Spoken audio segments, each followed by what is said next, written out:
So I didn't pre-order Death Stranding, but decided to buy it Friday anyway, and played a little bit of it Friday night.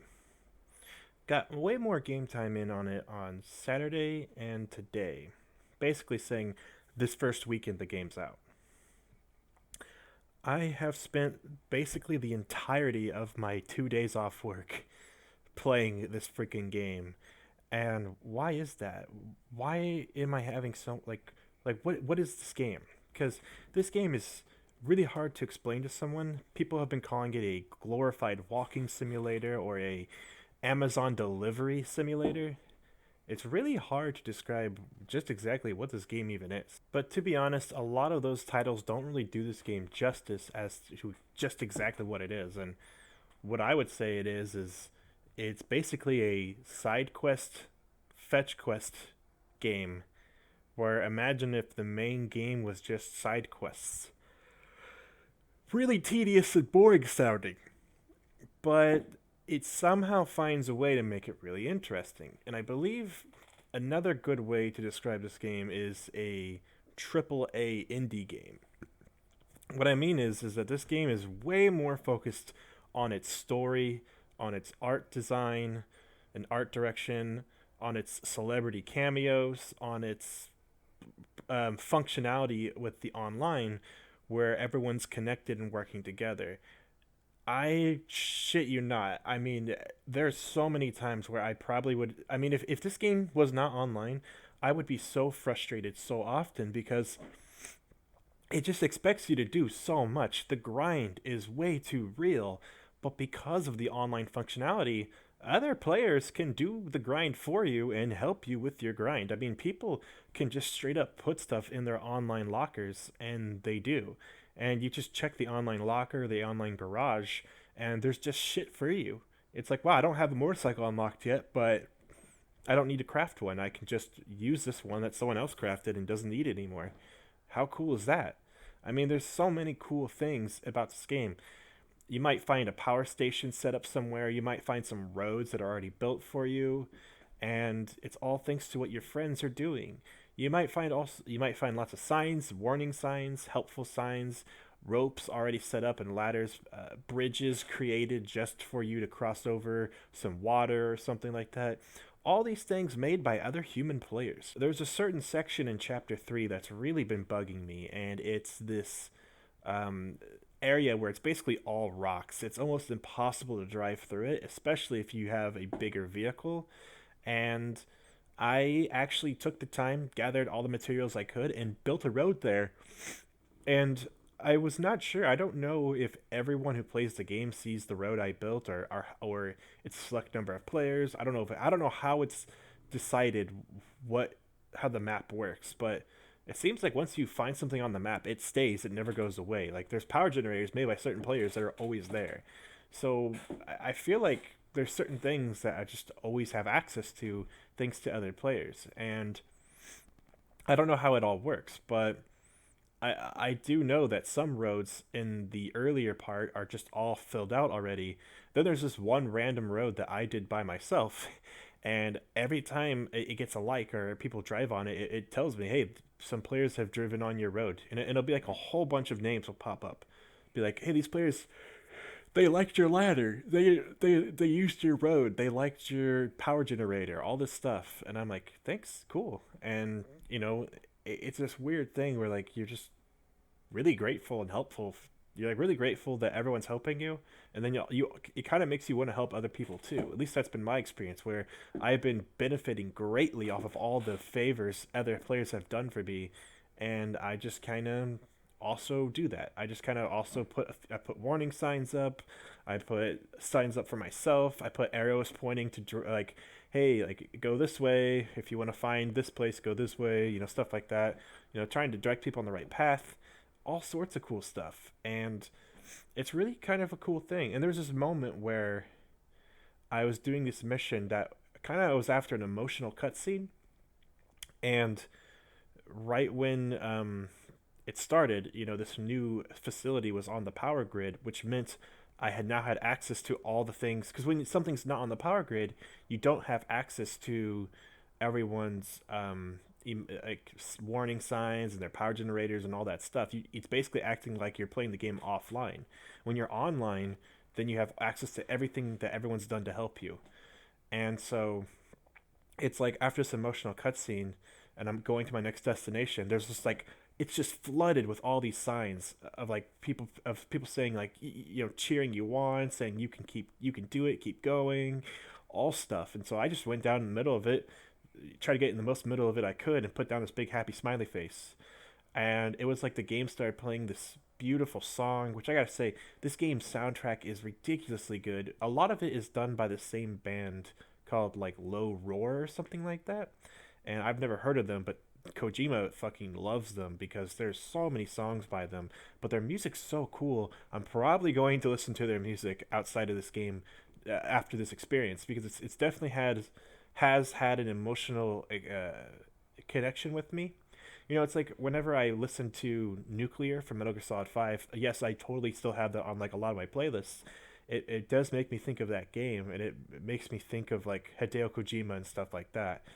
And it makes me think of like good happy things because I like Metal Gear Solid and Hideo Kojima a lot. I mean, I gotta be I gotta be honest here. I'm very biased. I am a Hideo Kojima stan. I pretty much defend him everything. I pretty much defend everything he does. But I mean, it's not that hard to when he makes games like Metal Gear Solid 1, 2, 3, and 4. 5 isn't the best, but 5 has a lot of good elements to it that make it a really damn good game. And that's another good way to describe this game is to say, Metal Gear Solid 5 was a game that had like almost no cutscenes and a really terrible story, but the gameplay was like perfect. I thought this game might take some elements from that game's gameplay, but actually it really doesn't. And the whole it uses the game engine from Horizon Zero Dawn, and it works really well. But this game is very cutscene heavy and very gameplay second. But I will say that the game starts off very very slow, and some people say oh, the game doesn't get good till like 10 hours in. I've heard, I mean, we all saw the IGN review. It gave it like a 6.8. Guys, numbers are meaningless. Honestly, if I had to give this game a number score, I do give number scores, but this is one of those cases where it's going to be hard to. It's hard to recommend. It's hard to recommend this game whether or not, to everyone. I can only recommend it to some people. I will say if you're a fan of Metal Gear Solid, you will probably like this game. It has its stealth elements, but it's definitely not a pure stealth action game like Metal Gear Solid is. But you probably are familiar with Kojima's directing style if you were a fan. And I gotta say, this game's cutscenes remind me way more of Metal Gear Solid 4 than Metal Gear Solid 5, and that's a good thing. Um, and there's a lot of elements that are still similar to Metal Gear Solid 5 that Kojima was kind of still running with, but they're usually it's like the good elements. It's like, and basically what I'm trying to say is like this game, it's very unique and it does its own thing. And Kojima even said himself he's trying to create a new genre of game. This game is kind of like a relaxing side quest simulator game where it's more about exploring the land and well, the landscapes are beautiful, so that's good. But some people might say there's not enough game here. I disagree because the stealth elements with the BTs and the horror stuff is incredibly fun. It gets your heart racing, but then also when you have to fight the mules, which are these like scavengers who are trying to steal your cargo, some of those events are just a ton of fun as well. First of all, before you can craft vehicles, stealing their trucks is very handy. But also, if they throw their power lances at your truck, it stops your truck or motorcycle, and you can't leave without it. And it's like if you have a big truck like I do, you just have a bunch of cargo for all these different side missions and all these different main missions all at once. And you're like, no, I'm trying to complete my missions. Like, fuck off. And I just like fought like an army of them by myself, and it was a ton of fun. And that's the thing about this game. It's got suspense, it's got tension, and it's got stakes that matter. What I love about this game is Kojima finally addressed some issues that always bug me about games. And maybe the reason why I care about these issues is because I play games like Metal Gear Solid. And Metal Gear Solid games, Kojima really, really tries to emphasize that you don't have to kill anyone. You can play the entire game without killing anyone, but if you want to kill someone, you can. And it's kind of like his way of saying, like, the game is as immersive as you want it to be. It doesn't have to be super immersive, but if you want it to be immersive, it can be. So for me, it's that's the thing. Like I love that in this game you don't kill people. And some people say, "Oh, well, this game, if it takes 10 hours for this game to get good, then is it really a good game?" And I would say, "Okay, but I can beat all of Tomb Raider, and none of it is good a game. So I, you know what I'm saying? Like, or I could play Uncharted and enjoy the game and think it's a really good game, but I can't enjoy the story of Uncharted. I think the story of Uncharted is really silly because Nathan Drake is like this murderous madman who's killed thousands and thousands of men in his life. Like, how many men does Nathan Drake need to kill? Like, for crying out loud, it really takes away. Like, okay, like Indiana Jones will kill people, sure, but not like he won't kill like an entire army of men in one movie. Like Nathan Drake will kill so many people in one game, and then the next game kill even more. Like it's crazy. It doesn't add up with the story at all. It totally breaks the immersion. Last of Us does a lot better job of this because Last of Us has monsters that you fight, which I would much rather kill a monster. Like if you were in this desperate situation and you were on the move, you know what you're getting into. You know you're going to have to fight monsters, and so you have to fight them. And what's cool about that game is it's about you have to also watch your supplies. You don't want to run out. And that's what makes it a survival horror game. And the survival aspects in that game, while they might be light, they're really fun to manage. The challenge is still there, and it makes you, I would say that on normal difficulty, there was not much challenge, but I will say that on the harder difficulties, the challenge is really there because you have to really use all of your equipment all the time. But even in that game, when you fight humans, they're like cannibals who are trying to kill you, and it's not all the time. You're not killing you kill a lot. You kill a lot of people, but I feel like it walks this fine line gracefully. And so what I'm bringing all this up is that in Metal Gear Solid games, you don't have to kill anyone you don't want to. You can sneak past them, or you can knock them unconscious, or put them to sleep. And I've beaten pretty much every Metal Gear Solid game, except for maybe the original one, doing a no-kill run. I've done a no-kill run in 3, I've done a no-kill run in 2, I've done a no-kill run in 4 multiple times, and in 5, I only killed some people sometimes when I was really bored, but for the most part, I like doing no-kill runs because to me, it just makes more sense.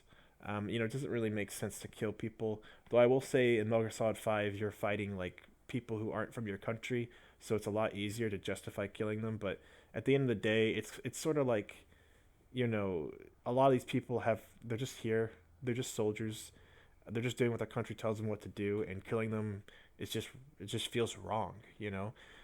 So like Snake's got a mission, and everyone else they're just collateral damage. So how much of the bloodshed are you willing to contribute to?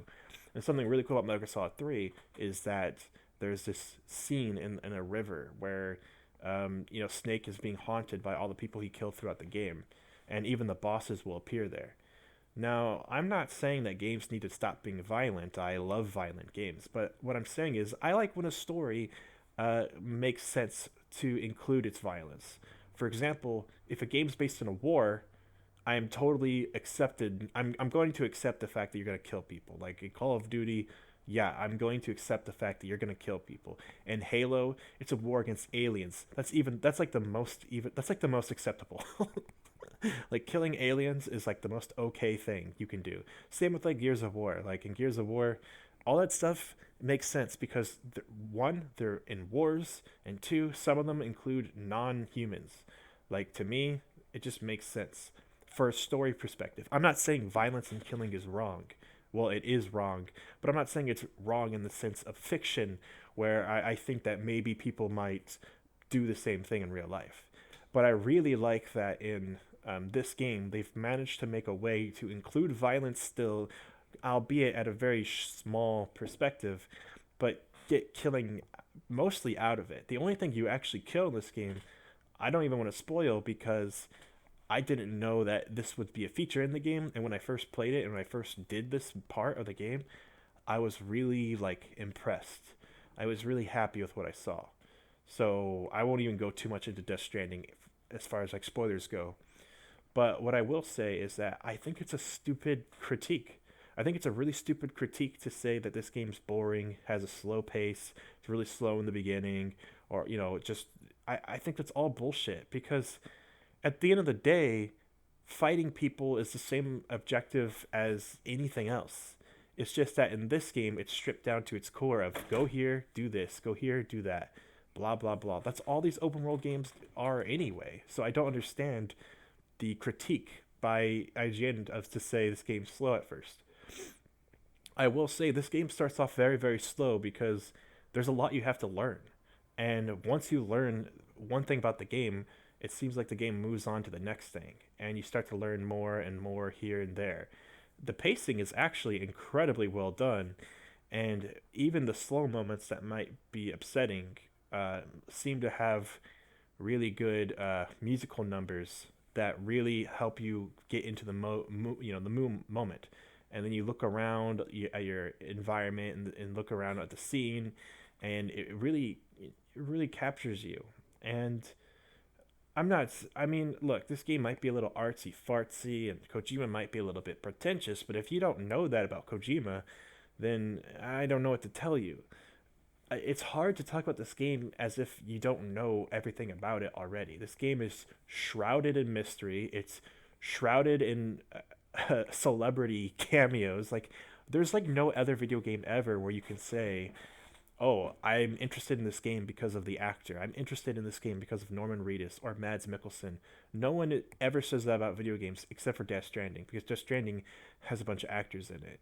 And this is definitely what Kojima's always wanted to do. This is the game Kojima's been wanting to do since like before Metal Gear Solid 3, pretty much. Like, he's always wanted to make these artistic games. And I mean, it's no surprise when you also factor in that when he's not making Metal Gear Solid games and he's not making Zone of the Enders, he's making games like Police Knots on like the computer, where they're like, which I can't remember what systems it was on, but they were like Japan only games, but they're like these very anime inspired style games where they're just visual novels basically.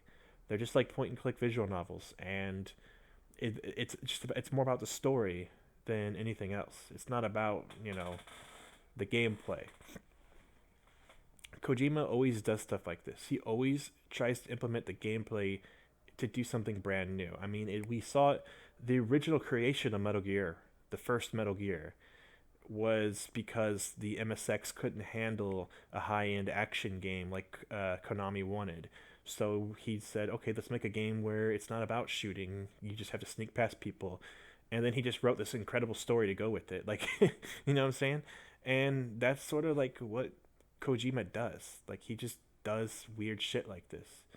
Now, this is a game that I think we've been trying to learn about since 2016, because Metal Gear Solid 5 came out in 2015, and then I think at E3 that's when we got to see the big reveal for this game, and we got to see Norman Reedus on the beach, and I was like, oh my god, it's PT. It's not PT. But the thing is that they first showed Norman Reedus and they first showed Del Toro, and it was like, okay, these are the fucking. It was Kojima, Del Toro, and Norman Reedus were the three big factors in Silent Hills that was canceled. So, I mean, this is definitely the game Kojima's been like leading up to, the game he felt like he had to make. And it's this really big open world game that tries to connect people with other humans, and that's what the story is also about. It's about connecting. You travel across the entirety of America, and I mean literally like the whole fucking country, trying to connect people with each other, connect people onto the system, to the grid. And when you do that, you're connected with the online community as well.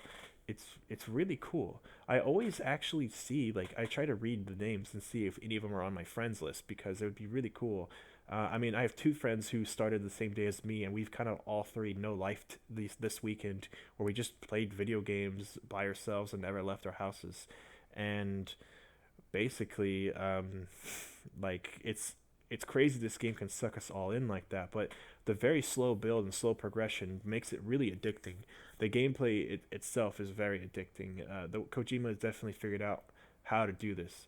And I mean, I haven't played a game that really captured my attention or sucked me in like this in a long time. Like, usually when I get a new game, I don't really rush home to go play it. I just kind of play it randomly, sparingly. Like Devil May Cry 5, for example, I wasn't like, going crazy over it. I was just kind of playing it in my spare time. I would go days without playing it. Outer Worlds is kind of the same way. I've been playing that game since day one. Every one of my friends is further than me. I barely play. When I do play, it's only for a few hours. It's kind of like already set in that I'm like, yeah, I don't really like these kind of games. So when some people might say, okay, I mean, it takes 10 hours for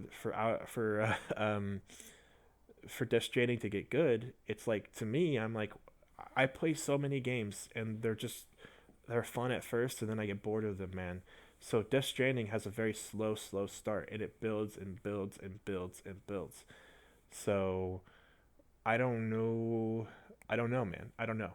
So all I do know is that I'm enjoying the game thoroughly, but I haven't beat it yet. So it's hard for me to say, you know. And I also wonder if the people who reviewed the games early, how much access they had to the online interactions. I would really hope that they had online interactions previous before the game came out, because there was enough people reviewing the game to where they probably should. But I mean, who knows? Donkey, I've been waiting for Donkey to put a video out on this because I know he's a giant Metal Gear Solid fan. He just put out a video today, basically just explaining the entire history of Metal Gear Solid, like all the games and the story of all of them. And I was expecting him to like fuck around and not say like the truth, but he actually said basically the entire truth. Like, he didn't fuck up the story that much. Like, actually he didn't fuck up the story at all, and it was barely even like comical. He was made like, literally the video was just him talking about Metal Gear Solid. And it's funny that he released it now because Death Stranding just came out, and it's basically his way of saying like, I know people want to know about Kojima, so I'm gonna talk about Kojima. And I'm wondering when he will put out a Death Stranding video, because this is the kind of game that you can't beat in like 5 seconds. Like, this is the kind of game you can't beat. You gotta like literally spend all of your time playing this game. I literally have played this game nonstop for 2 days, and I'm about to go to work. Like, I'm going to work tomorrow, and I'm not gonna be able to sit around and play this game all day. And yeah, this game's gonna be a long. This game's a long grind. It's one of those games that you really suck your teeth into. But I think that's fine as long as the game is, keeping you to an entertained standard. One of the problems I had with Red Dead Redemption 2 is that I just, after a while, got so tired of side quests because they're just not fun. And even the main quests were kind of, lackluster. The most fun I had in that game was when I got to the big city area and I got to see all this really cool like style and story beats and cool ideas that Rockstar is famous for. But for the most part, that game was really, really silly and stupid. And you just, again, you're playing as a guy who just kills like thousands of people, and sometimes it just gets old and not and repetitive. I mean, in all these long single player games that are open world, they're always like this. They're always really long and repetitive. This one I like because it cuts out a lot of the middleman. It's just about going from place to place. It's about going to destinations.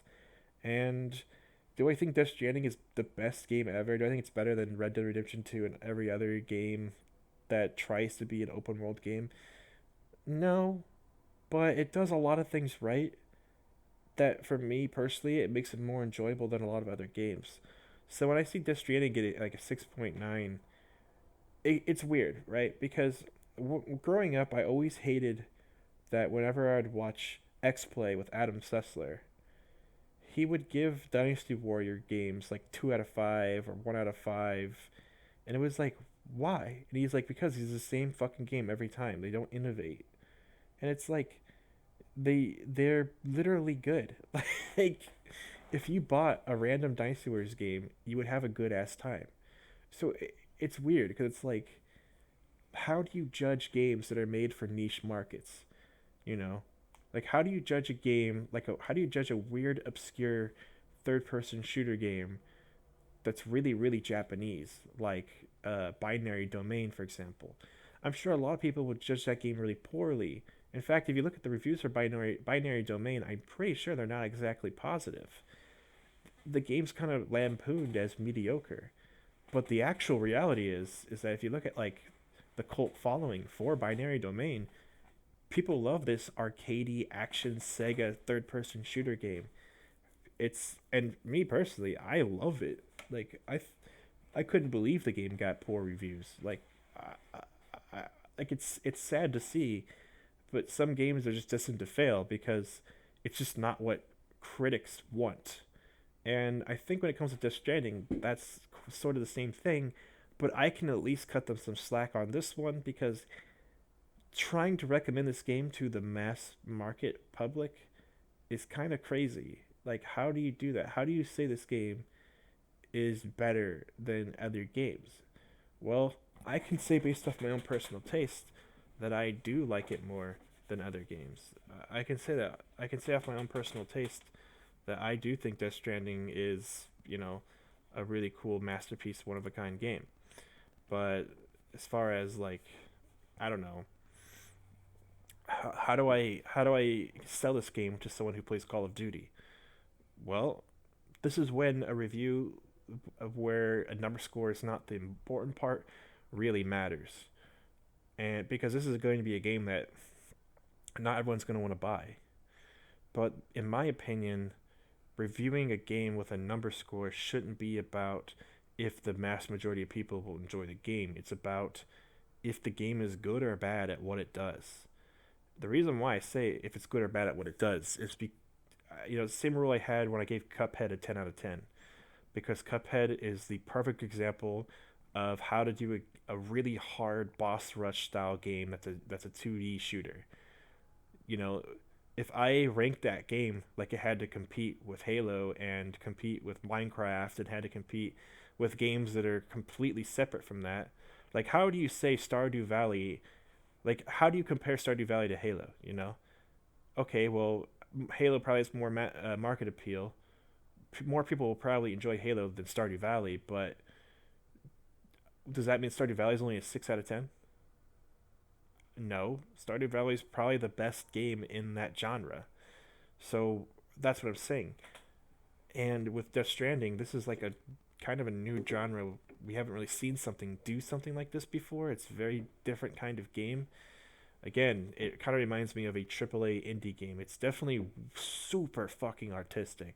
It's definitely super up its own butt and trying to do something new and special. It's basically just a Kojima game. Like that's just what it is. That's the best way to describe it. So, what score would I give this game? I mean, for me personally, I'm really liking this game, but I don't think I can give it a 10 because it is clunky and rough around the edges.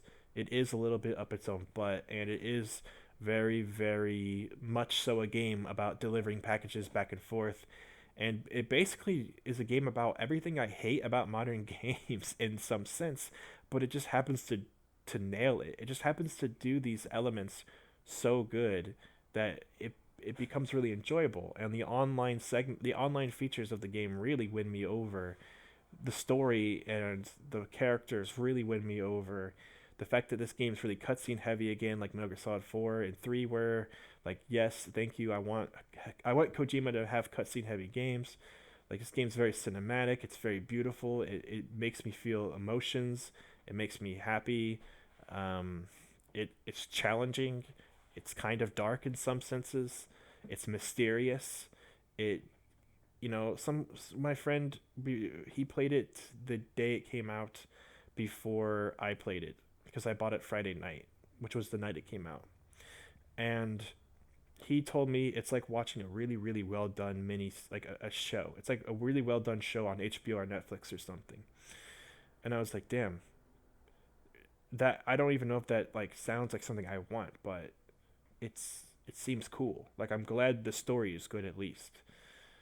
And yeah, I for me personally, Yeah, I think the game is really, really cool, and I'm glad I enjoy the gameplay enough as much as I do. At first, I wasn't sure how much I would enjoy it. It felt like I was actually doing work, and I gotta say, I'm enjoying it now as the game progresses and the pacing's going on. Like I enjoyed the game really early on. That's the thing. I did enjoy the game really early on. It's just it's getting so much better. Like literally every 2 seconds, the game gets better and better. I just came across the Conan O'Brien cameo, and um, it's like every time you connect with a new base, you get a reward. Like you're rewarded in some way, and you basically get new items and new things you can use. And it's like the more you level up those bases by doing missions for them, the better they become over time. So it's like I'm really interested in helping the Conan O'Brien base and seeing just what I get from it. And it's really fun. Like all that stuff is really cool. But like if you're not invested in the story and the world, then you're definitely not going to care, and it's not going to be as fun for you. So being as objective as possible, the best way I can talk to people about this game is like if you like Kojima's work, then you're gonna like this game. Like straight up, if you're a Metal Gear Solid fan and you're a Kojima stan, you're going to like this game. Like it's that's just how it is.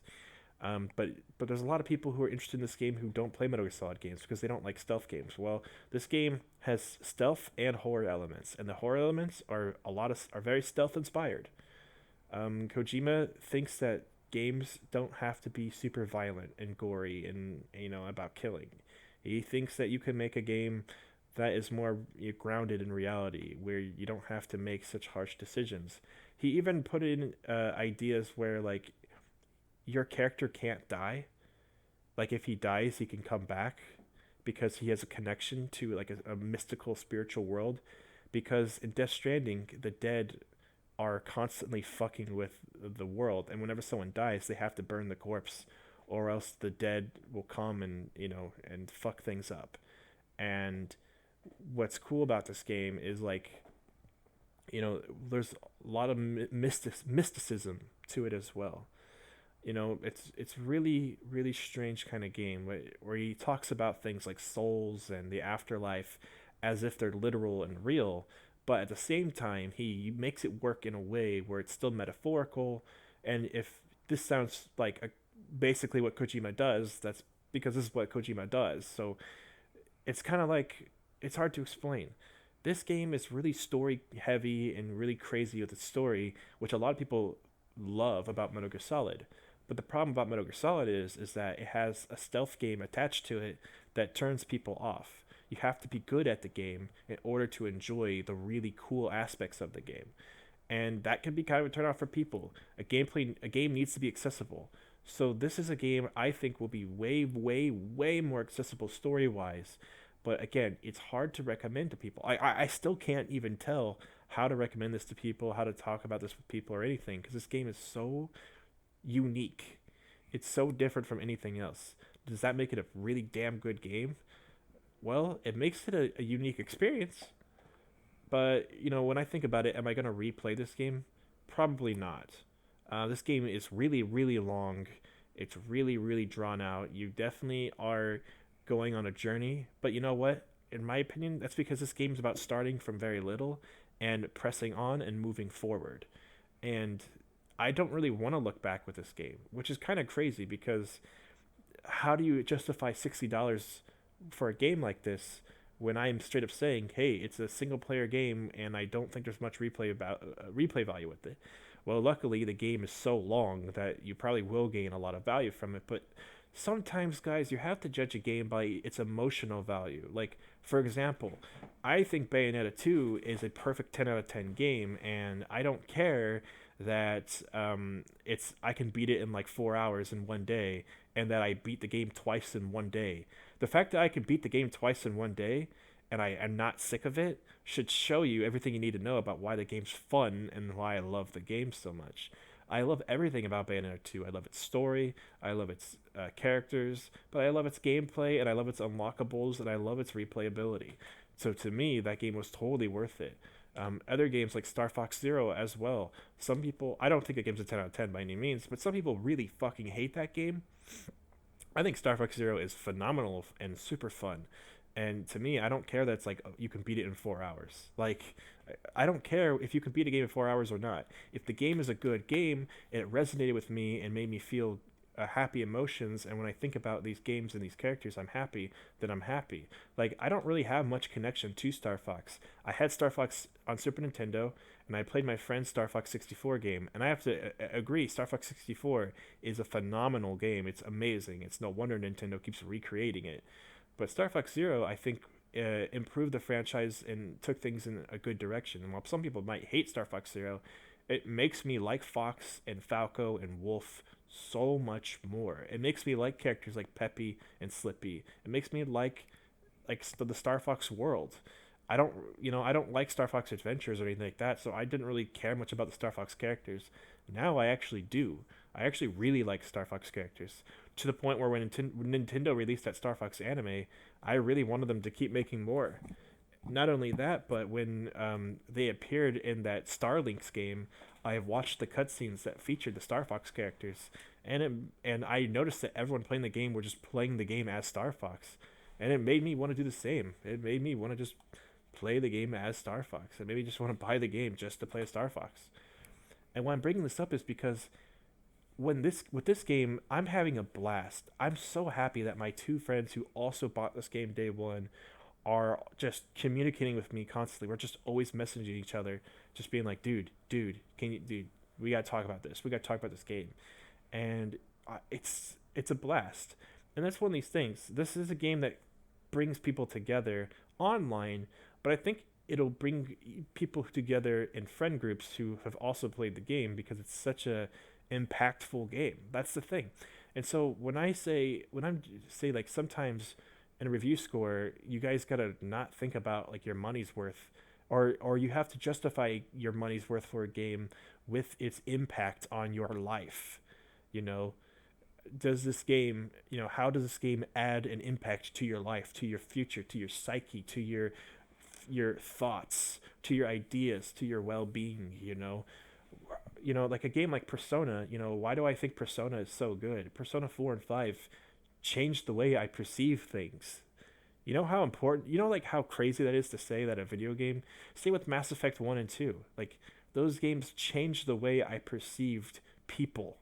Those games changed the way I perceived the way I carry myself and what I care about in life. And I can say the same about Metal Gear Solid. Now, I've been around the block once or twice. My life is in perception has been changed by games more than once. It's average to say that anything that's artistic might change the way you look at things. For some people, books and movies do this too, but for me, with these certain games, they really have a huge impact on me. And will Death Stranding have the same impact on me? I don't know. I don't even know how far into the game I'm in. I'm on chapter 3, and I've connected so many places together in chapter 3. Like everyone that's connected in all these locations, it's a huge, giant, colossal connection. And right now, I kind of want to get back in. I've been playing all day, and I stopped. I said I was going to stop now, and now that I've taken a little break, I kind of want to get back to playing. I'm not going to lie. So, I mean, I don't know what to tell you guys. Like, to me, that just means this game's good. But will it really have a true, huge effect on my life? So far, the game's story has not. It's intrigued me a lot, and I want to see where it's going, but it's not at the point where it's making me think and feel things in a new light. But it is making me think about video game design a shit ton. And the funny thing is that these are points that I've been saying for a long time that I don't like that in Uncharted. Okay, because again, people might say, okay, this game, Death Stranding, is a glorified walking simulator. But Uncharted is a game where you just hold down forward. You have these moments with buildings where you're supposed to scale them and the game basically just plays itself. The only time you really have control in Uncharted is when you shoot things. And the good thing about Uncharted 4 was that they eventually added in vehicles, so it wasn't just like that. I know every single game is supposed to have challenge to it, and for the most part, every game is just going forward and progressing. But in some games, it's handled better than others. For example, in Devil May Cry, it's about getting these wild and crazy, long winded, cool combos with a lot of points and score. So when you're fighting enemies, you're trying to switch things up to get the highest score possible. And then, all while playing on harder and harder difficulties. It's about refining your skills, right? Other games like Dark Souls are just, yeah, it's a game like any other game, but it's just so hard and unforgiving that you have to really master the game's style in order to understand what the hell to do and how to beat it, right? I mean, that's the point of all games, right?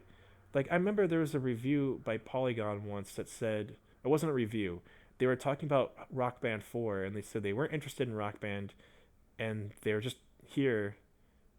Polygon paid for them to go on this trip, and they basically just pretended, they basically just like took the tickets to go on the trip to do other things in the city and did not care about Rock Band at all and just shit all over Rock Band, which was hilarious because all what they said, their criticism of Rock Band was that you could just play real music and all you're doing is pressing buttons to a song. And it's like, did you just say a video game is just pressing buttons? Every video game is just pressing buttons.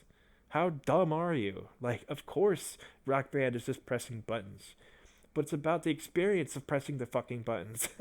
It's about trying to play the songs perfectly. It's about getting those high scores. It's about, okay, I 100%ed the, or no, it's okay, I beat the song on expert, but barely. And then you're like, okay, now I beat this song on expert, but I got 5 stars. Okay, now I beat this song on expert 100%, but I don't have the top leaderboard score. Why is that? Because someone else figured out the best times to use their star power to get even more points. Okay, it's about playing the game with your friends. It's about playing the game by yourself. It's about putting the guitar or the drums down and just singing a song you like and wondering, can I sing this song on expert 100%? I sing it in my car every day, so can I do it in the game? Like, and sometimes people fucking do, but people like fucking 100% a song their first fucking time singing it just because they actually know the song really well. And it's actually a really cool moment to see when your friend gets to like show something that he likes, where he's like, or she likes. Actually, a lot of the times when I play Rock Band and a girl sings, that's when they do really good. I don't know what it is about girls. Their voices just work in that game really well. Or maybe girls just are really, they sing in the shower, man. I don't know. But either way, that's what the whole thing is, man. Like, that's the whole point. The point is to to get really good. And so every game is like that. So you could say, but this game you don't kill things. This game is not violent. You don't shoot people in the head. Blah blah blah. You know why I like the Call of Duty single player games?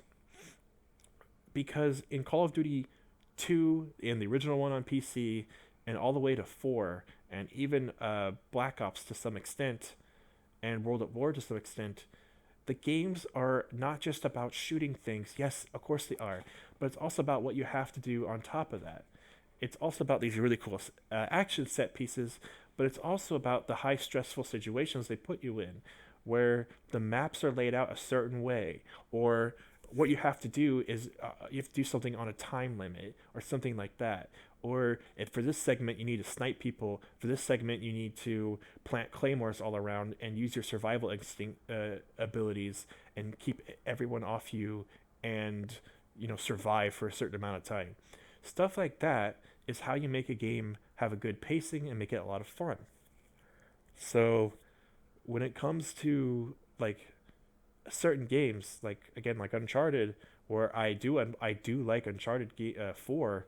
Uncharted 1 through 3 is kind of mediocre. Now Uncharted 2 was able to capture me the first time I played it. I remember playing it thinking this was like the coolest game I ever played at that time. And that's because of how cinematic it was. But now, the more that I've replayed those games, and I've played the Uncharted games a lot now, the more I play it, the more I just dislike them. And I remember if I didn't play Uncharted 4 with my friend watching me, and we were making jokes the whole time, I probably wouldn't have enjoyed it as much because the game's just walking forward and climbing things, man. It's not that fun. It's like Assassin's Creed, man. And that's the thing. Is Death Stranding better than like every Assassin's Creed game I've ever played? Yes, yes it is. Yes it is. Yes it is. I Those games are so tedious, man. Even their main story missions are just tedious. I can't play those games again and again and again. I can't play them anymore. Am I enjoying this game more than like Shadow of War that I have because of the Xbox Game Pass? Yes. Yes, I am. So, how do I rate this game? I've been on this issue for a while now. Well, I'll say this. I'll rate the game by simply saying I haven't beat it yet, so I might change my score, but so far I gotta say this game's probably I want to give it a high score. But I would probably say it's probably like an 8 out of 10. Just because while man, I feel like I'm giving an 8 out of 10 just because it's a bit repetitive because it's a lot of it is just walking and slowing and taking your time and slowing down, but that's what the game wants to be, you know? So again, how do you even rate this game? Like I don't even feel comfortable giving it an 8. I feel like I should be rating the game more based off its story or something like that. Like I really don't even know how to judge this game. So I will have to come back and say what my final review is later. I cannot rate this game yet until I have beaten it because I just have nowhere to. I don't even know where to start with this game. You could say, okay, but the game has no action and therefore it's boring. I promise you, it has action. You just have to get to it. And honestly, I think the game was fun before the action as well. I'll just say that whenever I got to the action segments, the action was actually done in a context in a way that made me actually care about what I was doing and made me care about, what the consequences of these actions, you know.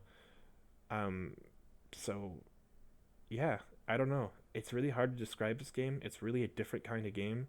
But you know what? I have friends who've never played Metal Gear Solid games telling me they were loving it, and it's just like it just goes to show like yes, because you finally get to play a weird, quirky game by the mind of Hideo Kojima, and I've been praising this guy, for a long time. But to me, I can play so many different kinds of games and give them a real fair shot and enjoy them, and not everyone can do that. So I'm just glad that I can now share something I really love with other people. But this game is definitely out there. I guess I'll also try to say this. If you enjoy games like Skyrim or Zelda Breath of the Wild, where you're in these massive worlds and you just go all over and collect things, yeah, you're going to probably enjoy this game too. So I guess I could throw that out there. Before I end the video, I do want to say something really fast. Something that's been bugging me talking to people. This comes to like almost all of the things I talk about. This is like I'm a fan of games that are hated by a lot of people. Like I like stealth games. I like fighting games. I like JRPGs. And I don't like when people make up excuses to say they're bad or flawed or not good. Um, well, that I just don't like that. Like, I hate when I talk about Sonic, and I'm not talking about the new Sonic games. I don't really like the new Sonic games that much. But I hate when I talk about the old Sonic games, and people say, you go too fast and then you get hit, you lose all your rings. And I'm like, is that a critique of the game? Like, what do you want the game to be? A game where you just go fast and you just go forward and then you win? What? The whole point is it's supposed to be a challenge. And I say, yeah, well, I just don't think that's how it's supposed to be.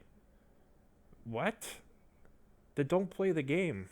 That doesn't mean the game is flawed and bad. Because I could play the game and do really good at it. Because I like the challenge and I wanted to get better at the challenge.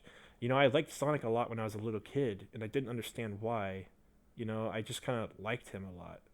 And really, it's because I like to draw pictures of Sonic, and I like to think of the cartoons of Sonic. And it's like I loved everything about Sonic except for the game itself. But as a little kid, I still played the crap out of it, trying to get good, trying to get better at it. Now that I'm older, I'm a fucking wizard at Sonic games. Like when Sonic Mania came out, that game I just fucking obliterated it. But you know what? I bought that game for like $20 and beat the game 4 times and got all 7 emeralds all 4 times. Like because I beat the game as Sonic, Sonic and Tails and Knuckles, and I really enjoyed that Knuckles had his own like separate stuff that was only for him too, just like Sonic 3 and Knuckles. And yeah, I gotta say, Sonic Mania hit every beat I wanted it to. And when people say like, "Oh, Sonic games are just inherently flawed," it's like, no, no, you're just not good at them. And here's the thing: that's not an insult if I say you're not good at something. If it's something that you haven't put that much effort into and haven't tried to get good at, it's not really an insult for me to say you're not good at something. So you don't need to take it as an insult. And you could easily retort with saying, I'm not good at it because I'm not interested in it, which is way, way better to say. It's way better to say, I'm not interested in something versus saying something is flawed and bad.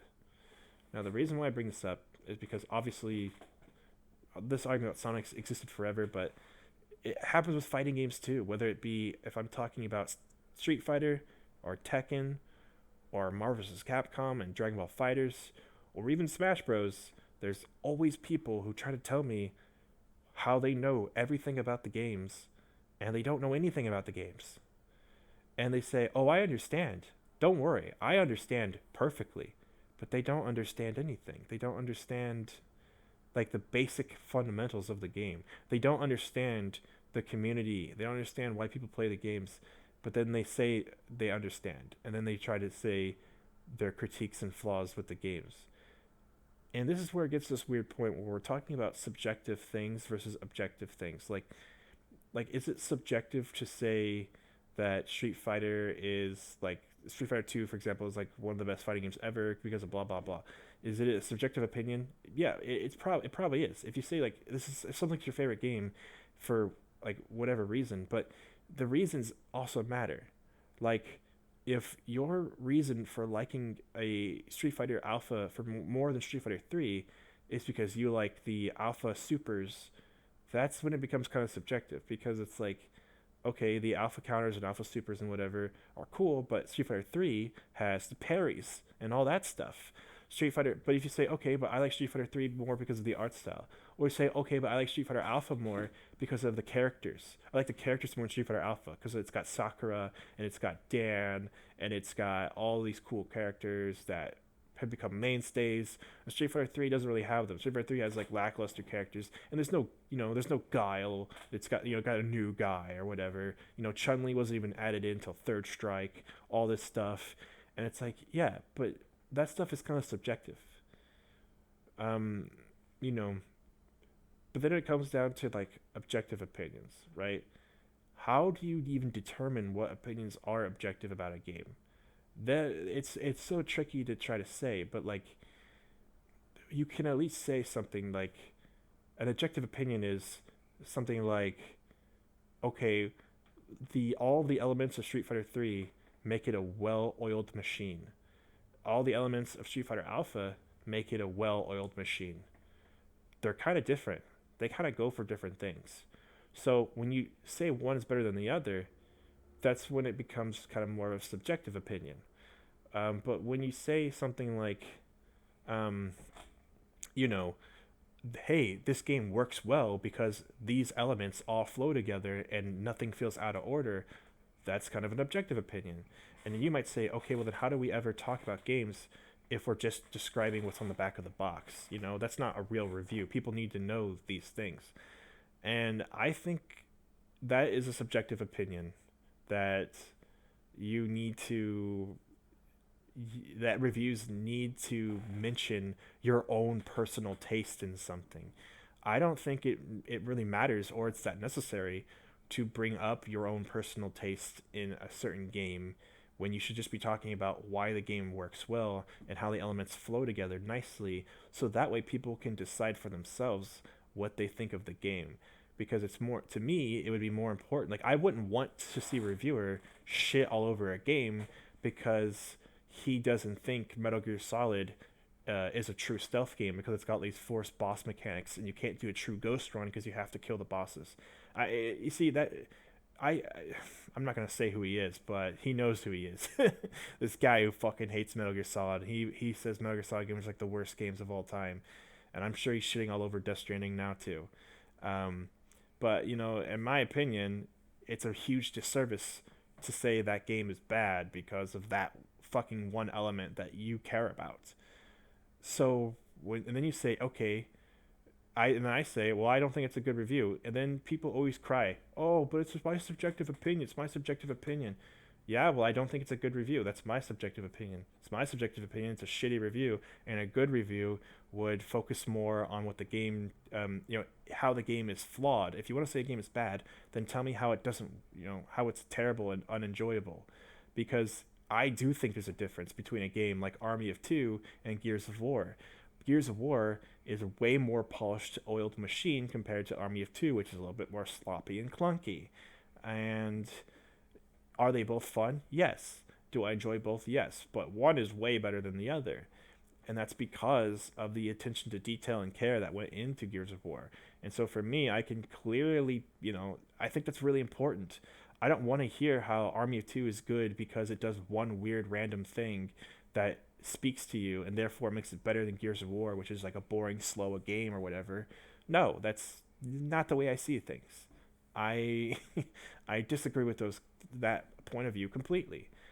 And so I hate when people what I'm getting down to saying is that I hate when people try to pretend they know everything about a game and then throw in their own weird opinions as if that matters. Like when people criticize a game for something that barely matters at all and then say it's so bad. I mean, an obvious one would be talking about Bayonetta 2 when the guy who reviewed it on Polygon took points off the score because of the way it portrayed a female character in a video game. And it's like, oh my god, like that's such a weird opinion because so many people are actually empowered by Bayonetta, and for you to say, oh well, she just puts women through the mud and makes women look bad. No, she doesn't. No, she doesn't. Why do you care so bad? Like, why do you care so much about that? It. People know what they're getting into. Okay, people can see what's on the box. They know who this character is. If you're a Christian girl and you hate sex, you probably don't want to buy Bayonetta because Bayonetta is a game where you play as a fucking BDSM chick who kills angels by torturing them to death. Like, and she wears guns for high heels. Like, hello, there's a lot of people who like that type of energy, a lot of people who want that kind of style, and you're gonna say the game's bad because you don't relate to it? Like, that just makes no sense. So that's all I'm trying to say here, guys, is that I just hate when people say, okay, well, I understand everything. And it's like, you understand nothing. You need to show respect to the communities, to the people who actually care. And some people say, okay, you're just gatekeeping. I don't care if I'm fucking gatekeeping, man. Gatekeeping is important. Okay, because the whole point, like, you know how many people complain about normies, but then also complain about gatekeeping? Guys, it's one or the other. You can't complain about normies and gatekeeping at the same time, okay? Because the whole point of complaining about normies is saying, hey, you don't understand the history, you don't understand the appeal, you don't even care about this stuff, and you're going to criticize it and try to ruin it for everyone, and you don't even care. Like, oh my gosh, normies in almost every community just suck the fun out of everything. And that's the whole point of keeping them out. That's why you gatekeep. You keep them the fuck out. That's why you gatekeep people. So when people talk about something that they clearly don't understand, like when people, like, imagine if they reviewed a fighting game like Tekken 7 and they're like, this game is a 3 out of 5 or 3 out of 10 because you can't do anything. There's no single player story mode. The story mode's bad and there's nothing to do. There's nothing to do besides play the online. This sucks. That's not a very good review of Tekken 7. You know, it'd be a more useful review of Tekken 7 would be to talk about the gameplay mechanics, be talk about the new features, the way it's more cinematic when you're fighting now, talk about the new rage arts mechanic and all that stuff, talk about the new characters, their inclusion, how they fit into the Tekken universe, talk about the online play and the netcode. That stuff matters way more. And that's why whenever a fighting game comes out, people turn to people like Maximilian Dude and they don't turn to IGN and the big companies. You know, before Total Biscuit passed away, people turned to Total Biscuit for PC gaming reviews because he would do things like the port report and other things like that, where he would talk about how games run on PC. He would do that stuff, and people were like, okay, I'm a PC gamer. I'm going to look at Total Biscuit. Because when you look at the actual PC Gamer website, you get really weird articles about opinions that have nothing to do with PC gaming. It's kind of like, why is this even on PC Gamer? You know, it's like all you have to do is literally rip off Total Biscuit, but you don't. It's really stupid. And it's like so many people just don't use journalists and they don't use IGN. They use YouTubers. They look at people like Donkey. You know, they just find people that they like. I watch a guy called Thor High Heels. He talks a lot about very obscure Japanese games, and he also reviews very popular games in the West that are also very, very, very Japanese. I know he's probably going to put a video about Death Stranding because he has a retrospective series about Metal Gear Solid where he talks about the entire career of Hideo Kojima leading up to Metal Gear Solid 5 because that's when he left Konami and he managed to get this all finished and all done before Death Stranding came out. So I applaud him, and I'm eagerly awaiting for what he says about Death Stranding. But why do I like his opinions? Because it's not just that he likes Hideo Kojima, he likes a lot of weird Japanese games. And that matters because Metal Gear Solid is a weird Japanese game. It just happens to be popular in America. And that's the thing. Like, that's what we need to know. That's what we care about. So I'm here to hear his opinion because his opinion will shape, you know, the way I feel about the game a lot more because he's an expert in Hideo Kojima. You know, this is someone who really dissected the man's brain. So to me, his opinion matters way, way, way more than someone from IGN's opinion. And that's just the way I see things, man. And that's the way I think a lot of people see things. You know, we find people online that we like, who we trust their opinions, and we roll with them. You know, a lot of people hate Sonic just because Egoraptor does. I hate that. I wish they would just listen to anyone else about Sonic, because so many people have profound, really cool opinions about Sonic, like the Completionist, for example, who just beats every game and tries to see the fun and positive of every game. And then when he plays Sonic, he's like, wow, Sonic's fucking amazing, because, yeah, it just is. Like, and then you have people who just shit on it because Egoraptor shits on it. Anyway, it's important for me to talk about this while talking about Death Stranding because this video, I'm basically going to probably title it "What Even Is Death Stranding?" because it's such a weird game, but I like it. I saw one, I can't remember if it was a video or an article, but it said Death Stranding isn't fun, but I love it. I think that's a really weird thing to say because so many people like to say, I think even Total Biscuit at one point said, games don't have to be fun to be good, and we need to reject the idea of fun being good. To me, I think fun is more challenging than that. I would say that if I'm enjoying a game, then it's fun. Because I like games like JRPGs. I like Final Fantasy and all that stuff. And some people hate those games and say they're just not fun because they're boring. Boo hoo. I'm sure real time strategy games are boring to you too. That just means you don't like that kind of game, or you haven't found a game that really shows you the appeal of it.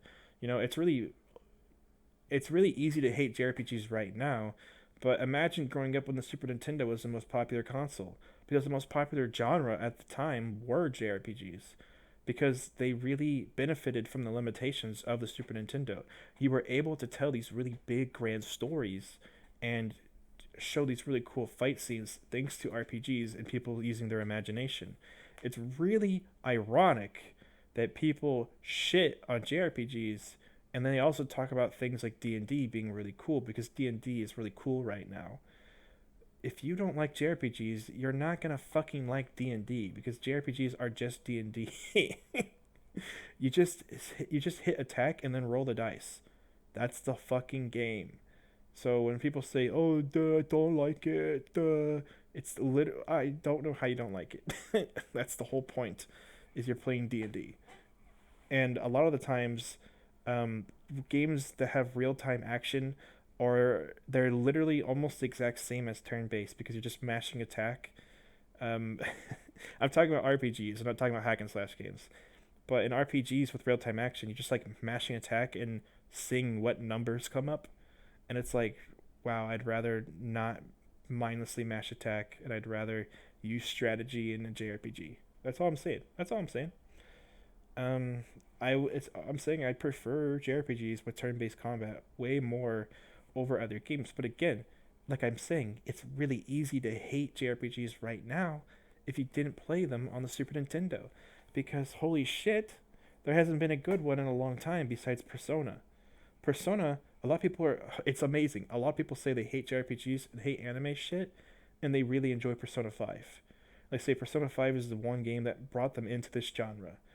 That's because Persona 5 is a good game, and a lot of JRPGs aren't good games. A lot of newer ones in the more recent years have been really boring, lackluster, and the story department wise, the stories are just terrible. They're nothing. And it's so funny because they used to be such these big grand adventures. And almost everyone I know from who I went to school with like has a fond memory of Final Fantasy VII because we were all very young when that game was popular.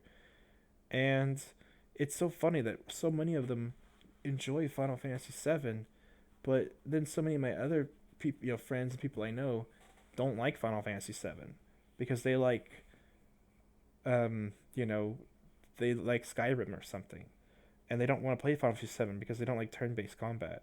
And it's like, what turn-based games have you even played? Pokemon, Paper Mario, South Park, and the Stick of Truth. What turn-based games have you really even ever played? When it comes to Final Fantasy VII, I actually played the fighting game, uh, Era Geyser or whatever, the Square Enix fighting game that was it looked like a Tekken ripoff, but really it was like this weird top-down 3D fighting game where you could move in all directions and you could use items and stuff. Cloud was in that game, and so were like Tifa and Sephiroth and a shit ton of other characters. I mean, actually, I'm pretty sure every character from Final Fantasy VII is fucking in that game. And um, yeah, I played as Cloud in that game, and I thought he was just a character in that game. I didn't even know. My brother told me that he was in Final Fantasy VII, and I was like, damn, I wonder which character he is. Cloud became my favorite character in that game because of his art design, but also I really liked his weapon. I literally, whenever my brother finally showed me Final Fantasy VII for the first time, mainly because we got it for Christmas one year, mainly because he was begging for it because he was such a big fan of Final Fantasy VI, which I am too, of course. When he first put the game on, and I was like, "Oh my God, it's Cloud," and he was like, "Yeah, I know, it's Cloud," and I was like, "That's like my favorite character from that game. It's so cool." I was like, I think about him sometimes. I think about him like in fights and stuff in my head. Like I think about him in anime situations, and I love that guy. I love this character, and he was like, he's the main character of Final Fantasy VII, and it blew my fucking mind. Like it just blew my mind as a kid. So why do I care so much about Final Fantasy? Is it because my brother showed it to me and showed me how to do the hard stuff? Maybe. Is it because the characters are really cool and inspire like they really inspire me to be more creative, and the stories are really cool and the music's amazing and the whole world just captures you and it's a really well done product? Yeah, probably. Like probably. Like everyone likes Final Fantasy VII, dude, and that's why the remake is probably gonna sell like goddamn hotcakes. Because people who never played Final Fantasy VII still want to see what it's all about because they like the characters or whatever, but they just don't know the game. So everyone wants to play it. And to me, I say, just play the game, man. Because if you want to start playing a turn-based game, FF7 is one of the most fun turn-based games I've ever played. It still holds up. I beat it a few years ago, and it was a ton of fun. And every time I play it, I have fun because it's literally got some of the best turn-based combat of like any fucking turn-based game ever made. So if you're gonna start with a fucking turn-based game, start there. Go ahead, buy Final Fantasy VII. It's on every platform, and you probably are going to enjoy it for whatever reason or another. If you can't play it, then I honestly question how much of a gamer you are, because this is like the best game of its genre. And if you truly hate it, then you know that you're not going to enjoy any other turn-based game. Though I would also argue that Persona 5, it does a lot of things very, very different, and people really love that game too. Again, the reason why people shit on turn-based games is because they're bad right now. There's not very many good ones. Square Enix just forgot how to make them. And they just don't make good fucking Final Fantasies anymore. I mean, 15 was definitely a breath of fresh air. It was probably the best one in a long time. Don't get me wrong, but do I think 15 is as good as 6, 7, 4, 5, 8, 10? No, I think 8 and 10, which are like the weakest of them all, the ones I really don't like that much. I think they're right up there with 15. I think 15's in the same awkward position that those games are, where it's like it's fun and memorable and it's not bad and it's cool, but it's not as good as the good stuff. Like it's not Final Fantasy 7, it's not Final Fantasy 6, which I think are like the best in the series. So, yeah, I mean, it's like you got to play. It's like I wouldn't expect people to love 3D platformers if their first one was like a really was like Bubsy. Like if Bubsy 3D was your first 3D platformer, I'd be like, no, you need to play Mario 64 and Banjo Kazooie. You don't want to play Bubsy. Like you know what I'm saying? Like if you only ever played like really weird 3D platformer games and you didn't like Mario 64, yeah, if your first one was Mario Sunshine, for example, or Mario Galaxy, I would be like, oh no no no no no, that you just don't like you don't like this game for a good reason. This is not really made for you. It's like some people, they want to play Mega Man and they play like Mega Man 1 or 2. They play like Mega Man 1 or Mega Man like 5 or something weird. It's like, no, play Mega Man 2, play Mega Man X. Those are great places to start. People think those games are way too hard, and it's like, what did you do? Did you just rent Mega Man X5 without playing any other Mega Man game? Like, yeah. Like, you can't just play Mega Man X5. The game's fucking bananas. You can't play that game until you played the earlier ones, okay? Because they are harder than the first one. The first Mega Man X game is actually really easy, and it teaches you everything you need to know about Mega Man. All of them. All Mega Man X. So, it's like, guys, play these games, man. Don't play the weird ones, okay? Um, yeah. So, same thing. Like, I didn't like Castlevania that much as a kid, because the first one I played was on the N64. Like, duh, no wonder I didn't like it. And then I played one on NES and was like, never mind, I was wrong. And then I ended up beating Symphony of the Night. And I was like, yep, this is a good game. Like, just like that. It's just like that, ladies and gentlemen. It's just like that. So, this video, I'm not even talking about Death Stranding anymore, but I'm just talking about weird stuff now, because it all kind of goes in the same place. Because what I'm basically trying to tell people is, don't act like you understand something when you don't. And I'm not saying that you're not qualified to say your opinion on Death Stranding, because Death Stranding is such a weird ass fucking game. And I'm not even saying that the review scores that give it like 6.8, which 6.8 is not even that low of a score. It's almost a 7. And I think that's perfectly acceptable to give this game, because it's kind of weird and out there. I think 7 is a perfectly acceptable score. I don't know why it's 6.8 and not 7. That's just weird IGN logic to me. But and when you say 6.8, it really does sound really bad. It sounds like a 6, which is like a D. But it's a 7 basically. Like, if you just round it up, it's a 7. Like, why IGN? Why 6.8? Why is that even an option? That's such a weird number to give something. Like, why no, it's a 7. It's a 7. I'm not gonna refer to it as 6.8 anymore. I'm gonna refer to it as 7 from now on. But it's just like I just feel like I don't like I try to explain, like, this is a Kojima game to people, and they say they know what I'm talking about, and they fucking don't. They fucking don't. So that's all. But also, I am tired of people talking about Super Smash Brothers and other fighting games like they know what they're talking about. But anyway, I need to wrap this video up because this has nothing to do with Death Stranding anymore. And this is basically just a podcast video now. So I hope you guys enjoyed my little podcast for Death Stranding. Um, I enjoyed recording it. I enjoy making these long-winded videos. So it's been a while since I've done one that went over an hour, but here I am. And hey, it keeps me off of playing Death Stranding because I played that game too much today, and I need to not.